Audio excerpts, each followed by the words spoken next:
Shalom Aleichem. Assalamu alaikum. A Renewal and Pax Pax Vobiscum. Peace be unto you. Welcome back to the Septuagint versus the Masoretic channel. Today we're going to look at Judges chapter 7, in which there is 25 verses. I call this video Gideon's 32,000 men. So beginning in verse 2, it says here, I'm going to try something new today. I'm just going to read from my phone. That I may not deliver Midian. So this is Yah speaking to Gideon versus for me to give the Midianites. So it's just expressed in a different way. Essentially the same result, but expressed different ways. So God is saying, Elohim is saying, I may not deliver Midian because the circumstances are, reasonably within reason that they could win even without my help. But he's saying here, there are too many to give the Midianites, for me to give the Midianites.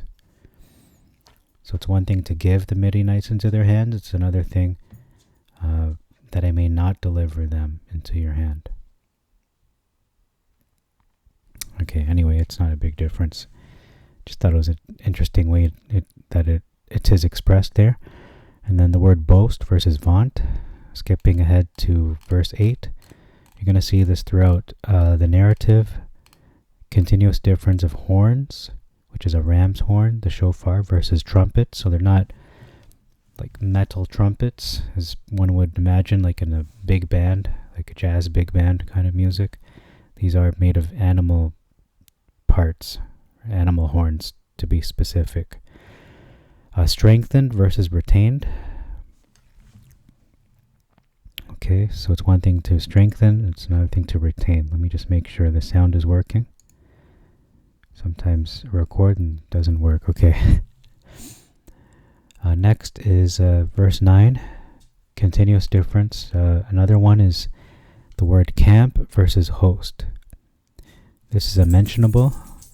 In verse 11 it says here, he went down to the extremity of the companies of 50 which were in the camp, versus went he down unto the outside of the armed men that were in the host. So it's talking about how these were companies of 50, so they were separated in regiments of 50, the enemy forces.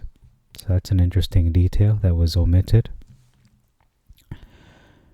in the Masoretic. Verse 12, scattered versus lay along, just different expressions there. A significant difference in verse 15, which is an omission of the name of Hashem, the holy name, the tetragrammaton, was omitted. Where is that? Right? He worshipped. Talking about Gideon, worshipped. Who did he worship? Well, yeah, didn't just worship in general. It was a specific Elohim he was worshiping. Just to keep the record, nice and tidy and orderly and complete.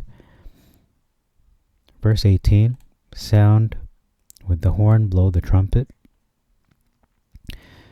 Big difference is for Yah and Gideon versus the sword of Yah and of Gideon. But we're going to see that it actually they do say the sword. But perhaps this is what he initially said, but then they changed it. I don't know which one it is.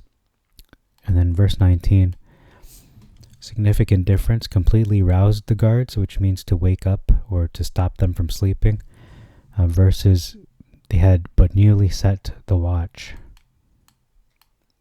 which is redundant if you read the rest of the verse. Verse 20, mentionable a sword for Yah and for Gideon versus the sword of Yah and of Gideon. So this this verse 20 confirms verse 18 that in fact the Masoretic is correct. I'm going to say it's one of the few instances where you see the Masoretic more correct than the Septuagint in this case, or at least the translation into English anyway. Verse 21, sounded an alarm versus cried. Verse 24, we got 2 verses left that we're going to look at. Significant difference, cried out, versus gathered themselves together. And you'll notice this even in other accounts. I think it talks about in the Torah where I believe it was Rebecca cried out. But there was a damsel, young lady, had cried out. But then in another translation, it says that she lighted off. So that seems to be a continuous sort of discrepancy, whether crying out or gathering, or someone moving themselves, whether it's getting off their donkey or gathering themselves to a place. So I'm not sure what to make of that. In verse 25, Shur, S-H-U-R, the name Shur, translated as rock in the Masoretic, actually means wall in Hebrew, interestingly enough. The word Yakef, Zeph, there's really no translation for that, but in the Masoretic it says wine press, so that's interesting. Because the actual Hebrew word for wine press is pura. Okay, so that's all for this video. Thank you very much for your time. Till next time, we'll look at Judges chapter 8. Shalom, shalom, and Maranatha.